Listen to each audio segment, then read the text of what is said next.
જય Dwarkadhish Dwarka today Facebook live page અને હું વૃંદા પાર્ટી આપ સૌનું હાર્દિક સ્વાગત કરું છું. આપ સૌ કોઈ જોઈ રહ્યા છો ભગવાન શ્રી દ્વારકાધીશની લાઈવ ધ્વજારોહણ વૃંદા પાડિયા સાથે દ્વારકા ટુડે ફેસબુક પેજ પર.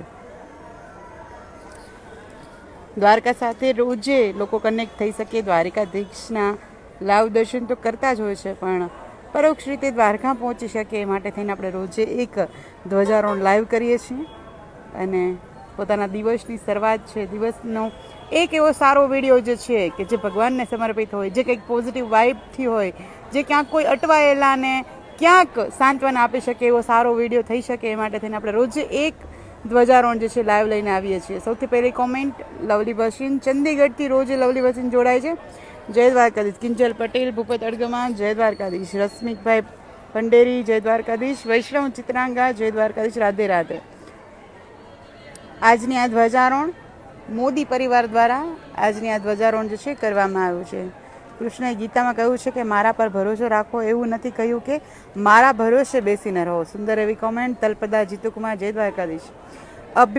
અભિમાન નથી પણ વિશ્વાસ છે મને કે હું ધારી લઉં એ મારો ઠાકર પૂરું કરી દેશે. જય દ્વારકાધીશ.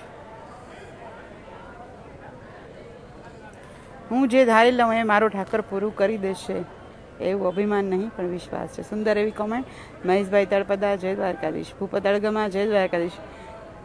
તો અત્યાર સુધી આપણે વિષ્ણુ સહસ્ત્રની સ્તુતિ વિશે જે છે એ સમજતા એ આપણે જાણવાની કોશિશ કરી હતી અને હવે આજે જે છે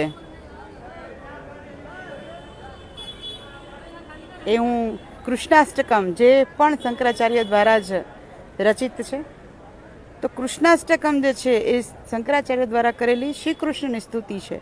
શ્રી કૃષ્ણ વિશે જે છે એમાં કહેવામાં આવ્યું છે. તો શું સ્તુતિ છે એ આપણે જાણીએ. Incoming voice call from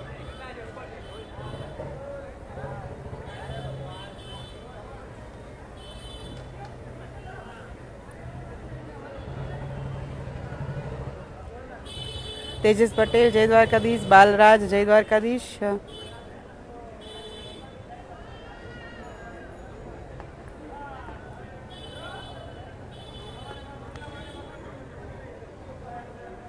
વ્રજે વ્રજે કમંડલમ સમસ્ત પાપખંડનમ સ્વભક્ત ચિત્તરંજનમ સદૈવ નંદનંદનમ. એટલે કે વ્રજભૂમિનું જે એક માત્ર આભૂષણ રૂપ છે. ભગવાન જ્યારે વ્રજમાં ગયા ત્યારે વ્રજ જે આખો જ શબ્દ વપરાય છે, ગોકુળ, મથુરા અને વૃંદાવન, બર્ષાના પાંચેય ગામો મળીને એક વ્રજ કહેવાય છે. તો આ વ્રજને જો કોઈ ભૂમિનું એક માત્ર આભૂષણ હોય તો એ શ્રી કૃષ્ણ છે. સમસ્ત પાપ ખંડનમ એટલે જે દરેક પાપોનો નાશ કરવા વાળા છે. સ્વભક્ત ચિત્તરંજનમ એટલે જે ભક્તોનું ચિત્તનું રંજન કરવા વાળા છે. ઘણી વખત મેં અત્યાર સુધી હું તમને રોજ વિષ્ણુ સહસ્ત્રની સ્તુતિ વિશે સમજાવતી હતી અને ગઈકાલે આપણે જે વિશેષ ફળ સ્તુતિ વિશે જાણ્યું કે કઈ કઈ જગ્યાએ વિષ્ણુ સહસ્ત્ર કરવો જોઈએ, તો એમાં ખાલી એવું આવતું હતું કે ખાલી તમે વિષ્ણુ સહસ્ત્ર કરો તો તમે ઘોર પાપમાંથી છૂટી જાઓ, તમે તુલસી ક્યારે કરો, તમે શિવાલયમાં કરો, તમે દ્વારકાધીશની સામે કરો, તમે 12 દિવસ સુધી કરો, તમે તમારા શુભ સંકલ્પોને પૂર્ણ કરી શકો. પણ એક ચિત્તે ધ્યાન દઈને ભગવાનની અંદર સમર્પિત થઈને જો કરવામાં આવે તો એનું બળ મળે છે. આપણે પાઠ કરતા હોય, મોઢામાંથી નામ બોલતા હોય, હું અત્યારે લાઈવ ધ્વજારોહણ કરતી હોઉં અને જો કોઈ ફોન આવે અને ડિસ્ટર્બ થઈ જાય, ચિત્ત આપણું જે છે એ ફરી જાય, આપણે એકની બદલે બીજી જગ્યાએ ધ્યાન કેન્દ્રિત કરી નાખતા હોઈએ છીએ. તો આવું ન થવું જોઈએ. ભગવાનની અંદર જ ચિત્ત રહે, ભગવાનમાં જ ચિત્ત રહે. અને તેમાં ક્યારેય જો કોઈ ધાર્મિક પ્રવૃત્તિ કરતા હોય, આપણે ભગવાનની સેવા કરતા હોય, ભગવાનનું અનુષ્ઠાન કરતા હોય, ભગવાન માટેનું કોઈ નામ જાપ કરતા હોય, દ્વારકાધીશની ધ્વજાજીની પૂજા કરતા હોય, કોઈ હવન કરતા હોય, તો ધ્યાન અને ચિત્ત જે છે એ કૃષ્ણમય બને એ માટે થઈને ભગવાન એવા છે કે જે એમને સમર્પિત થાય, એમને જો પ્રાર્થના કરીએ તો ભગવાન સ્વભક્ત ચિત્તરંજનમ છે, જે આપણા ચિત્તને જે છે એ પોતાના ભક્તોના ચિત્તનું રંજન કરે છે, એનામાં જ એને સ્થિર કરે છે. સદૈવ નંદનમ કે જે હંમેશા આનંદવાળા છે, જે હંમેશા નંદનંદનમ એટલે કે જે નંદના નંદન એટલે કે એના દીકરા, નંદન એટલે દીકરો થાય, કે જે નંદના દીકરા છે એને હું હંમેશા ભજું છું. સ્વપિચ્છ ગુચ્છ મસ્તકમ સુનાદ વેણુ હસ્તકમ અનંગરંગ સાગરમ નમામિ કૃષ્ણ નાગરમ. સુપિચ્છ ગુચ્છ મસ્તકમ એટલે કે જેના મસ્તક ઉપર હંમેશા એક મોરપીછું શોભે છે. હજારો અને લાખોની ભીડની વચ્ચે જો તમારે એક અલગ દેખાવું હોય તો તમારા પાસે એક પોતાનો કોઈ ફેશન, કોઈ એક સ્ટાઇલ આઇકોન હોવો જોઈએ કે જેના કારણે તમે કહી શકો કે આ વ્યક્તિ છે એ આ વ્યક્તિ પાસે જ હશે, આ વ્યક્તિ બધાથી અલગ છે. તો ભગવાને કેવું એક જ મોરપીછું, સિમ્પલ એવું મોરપીછું જે છે લગાવી લીધું મુગટમાં. એટલે કૃષ્ણ એટલે મોરપીછ અને મોરપીછ એટલે કૃષ્ણ. કેવો સ્ટાઇલ આઇકોન એણે બનાવી લીધો. સામાન્ય મોરપીછમાં કંઈ કુદરતને બનાવવાની જરૂરથી મહેનત છે. એના જેવું તમે ક્યારેય બીજું કોઈ મોરપીછ જેવું કલરવાળું ચિત્ર તમે બનાવો ને તો એ મોરપીછ જ છે. એના જેટલા સુંદર એવા કલર તમે કોઈ જગ્યાએ પૂરી જ ના શકો એવું મોરપીછ છે.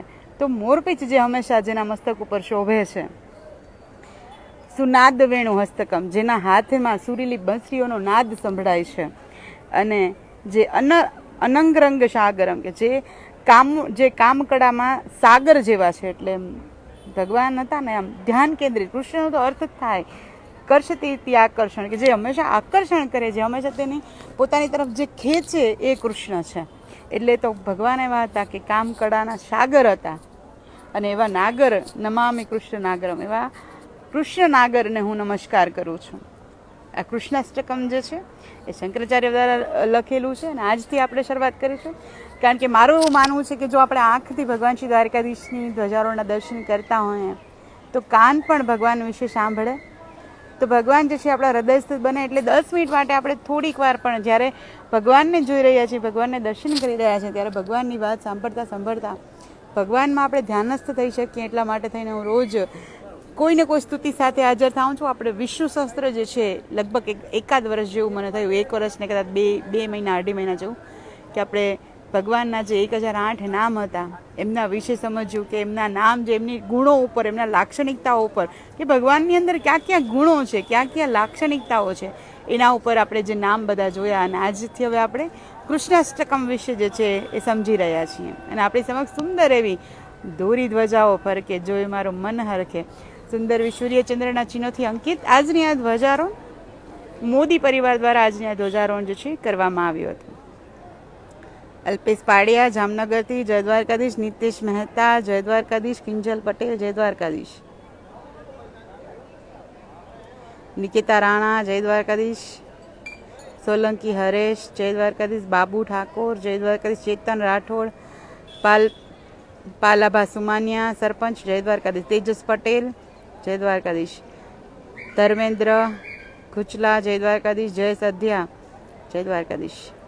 જતીન ટાંક, જયકાંત જોશી, નિલેશ જે મુરબા જય દ્વારકાધીશ. તો જે લોકો પણ મારી સાથે જોડાયા હતા ખાસ વિડીયોને આપના ફેમિલી ગ્રુપની અંદર, મિતેશ ભૂતાણી જય દ્વારકાધીશ. જતીન ટાંક જય દ્વારકાધીશ. પુનાલ પટેલ, ચિરાગ ચાવડા, સૌરભ રાણા જય દ્વારકાધીશ. આપના ફેમિલી ગ્રુપની અંદર જરૂરથી વિડીયોને શેર કરજો જેથી અન્ય લોકો પણ ભગવાન શ્રી દ્વારકાધીશના લાવ ધ્વજારોના દર્શન કરી શકે. એમનો પણ દિવસ જે છે એ શુભ હોય, મંગલમય હોય. અને ક્યાંક કોઈ જગ્યાએ અટકાતા હોય, ગુંજવાતા હોય તો એમને આ વિડીયો કદાચ પોઝિટિવ આપી શકે, પોઝિટિવ વાઇબ આપી શકે. એટલા માટે થઈને આપણે રોજે એક લાવ ધ્વજારોનો વિડીયો કરીએ છીએ. તો રોજ ભગવાન શ્રી દ્વારકાધીશની લાવ ધ્વજારોના દર્શન કરવા માટે મારી સાથે ભગવાન શ્રી દ્વારકાધીશના દિવ્ય ગુણગાનોને સમજવા માટે, સાંભળવા માટે અને દ્વારકાથી અવનવીન માહિતીઓ માટે થઈને like, comment and share. Dwarka today Vrunda Patiya. સૌને જય જય જય જય દ્વારકાધીશ.